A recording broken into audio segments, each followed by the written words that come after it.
Now, the latest for the push for more COVID stimulus, including direct payments to you. President Biden's $1.9 trillion plan does indeed call for a new round of checks, but there's word tonight that just because you got one last time doesn't mean you get one this time. Tom Fitzgerald's live on the Hill. Fitz, what's changing here? Jim, the president is firm on the $1,400. He says he's not going to budge off of that. But what's becoming clear up here is they were talking about creating a threshold, a salary cap, if you will. That would mean if you got a check last time, you might not necessarily qualify for one this time.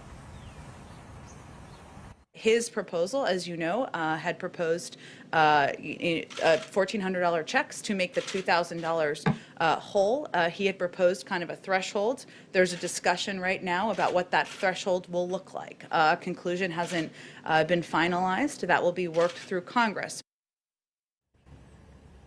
Now, so what is this going to look like? Well, the Biden plan right now calls for $1,400 for individuals who make up to $75,000 and married couples who make up to $100,000.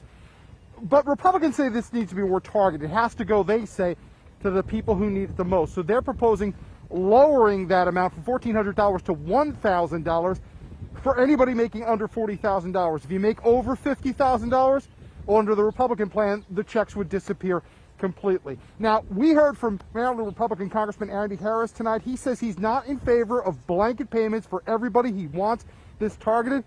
But Democratic Senator Chris Van Hollen tells us that the need is urgent right now, and a lot of people need this money.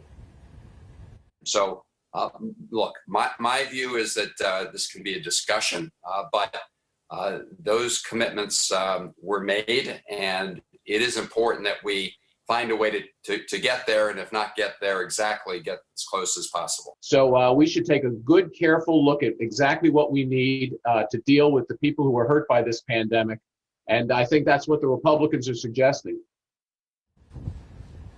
Meanwhile, there's news tonight that there could be some more help coming for parents. A tax cut could be included in this new bill coming up. And also, there's momentum behind Mitt Romney's proposal to provide direct payments to parents up to age 17. We're live on the Hill tonight. Marino, send it back into you.